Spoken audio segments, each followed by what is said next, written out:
Hello Internet, I am the hero of Julios once again with another Dungeons & Dragons video. In this video, I'm going to be talking about some of the tools that I use for DMing that just help things go by faster, or make things a little easier to comprehend for your players. The reason I wanted to do this is because of the last thing I'm going to show on this list, but I didn't want to make a whole video just for one single item, so I gathered together some of the items that have helped me make combat move smoother, or help my players understand their abilities, or allow me to be more varietous in the creatures that my players fight.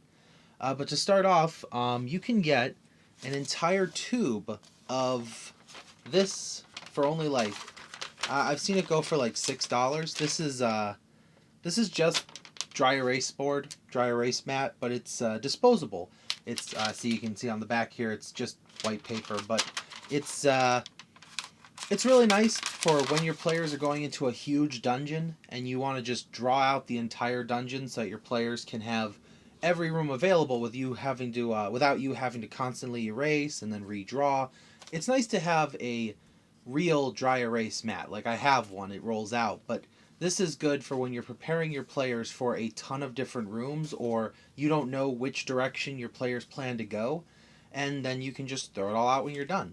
The reason I didn't throw this one out is because this is actually the final boss chamber of the Lost Mine of Phandelver. This is where my players fought against the Black Spider and defeated him with a single crossbow bolt between the eyes.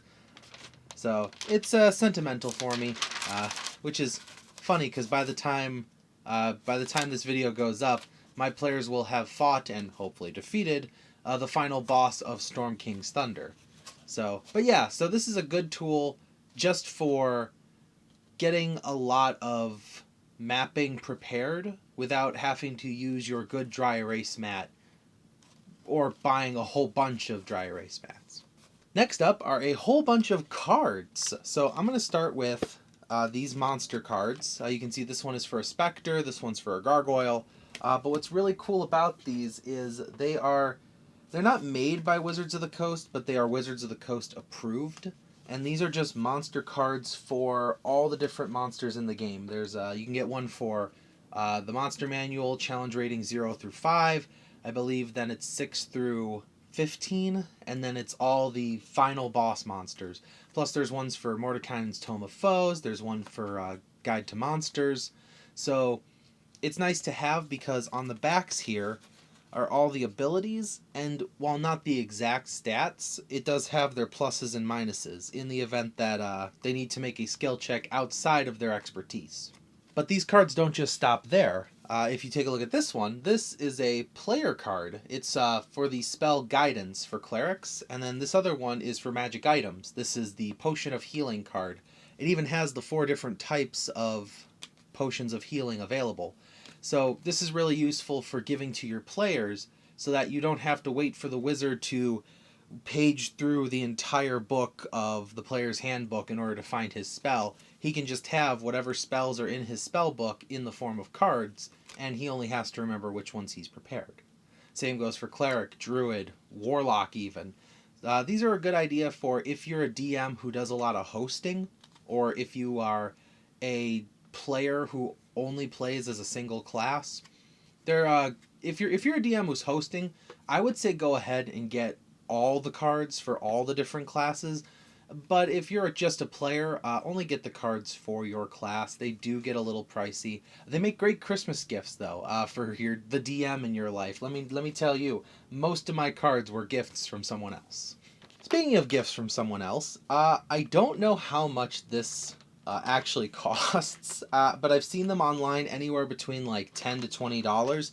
These are little rings that, when put on the minis of your players or the monsters they're fighting, helps you keep track of what buffs and debuffs they have. We got all sorts of things in here. We got invisible, we got petrified, we've got exhaustion. That's one you don't really see every day.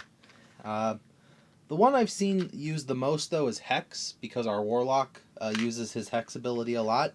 Although we just got a Wizard who has learned how to use Invisible, so we're hoping that gets used a lot more often.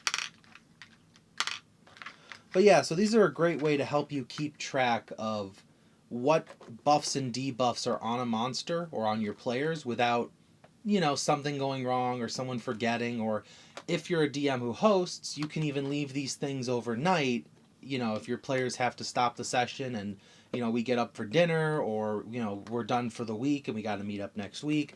These are great little rings to help keep track of things between long sessions.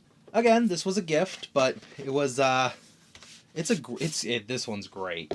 So it's a little hard to tell just by looking at it. I'm gonna maybe I'll take a picture of it and just put it somewhere where it can be seen. But this is a ring that goes all the way up to 30 or 20 foot radius. It also goes to 15 foot, 8 foot, 5 foot radius. So the red rings are the circles, the blue ring or the blue squares are for square-based radii, and then it even has cones for cone-based attacks. But this is just a ring to help you with your spells. It fits along with a 1-inch grid map to help keep track, because typically in Dungeons & Dragons, if you're playing on a grid, you're playing on 1-inch grids that represent 5 feet each. This is built based on that assumption. But this is mostly used in my party for Fireball. But I've used it for a couple other things since then. Mostly Fireball, but that's the reason why it's translucent, is so you can hover it over your players' minis or the monsters they're fighting, and you have a perfect radius to understand what exactly it is that they're hitting. And finally, the noisiest of items that I have actually isn't an idea of my own. I actually got it watching my brother play a game called Battletech. One of the other players in his Battletech league had a thing called a death box. And it sounds like death too. Here, give it a listen.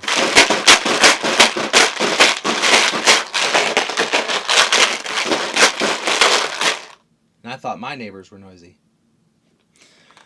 But anyways, what's great about this thing is each individual box has a D20 and a D6 in it. And then it goes up to 30 boxes here. And I'll get to the last 2 boxes here in a minute. But each box represents a single monster. So for example, if you had 10 goblins surrounding your players and all of them fire your arrows, you could roll a D20 10 times and hope, count how many times your player gets hit. Or you could remember that a goblin has a +2 to hit with their arrow, or no, it's a +4. You could remember that a goblin has a +4 to hit with their arrow, and I believe their arrows do an extra 2 plus a d6 of damage. So you take this, you give it a little shake, and let's say the paladin in the party has a armor class of 16. So we know that Goblin 1 got a 15 and a 5, so we know he did hit, and he's going to do 7 damage. Goblin 2 got a 9, which will add up to a 13, so he missed.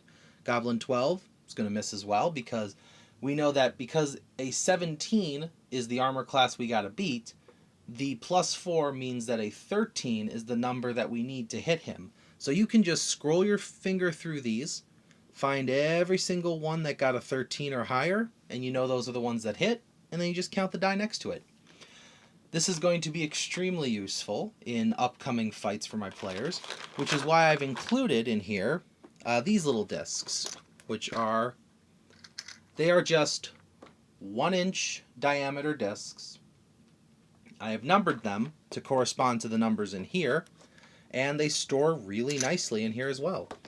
Now obviously you could make the death box as big or as small as you want. You could get a nice 10 slot organizer, or you could get this big 32 slot organizer that I got.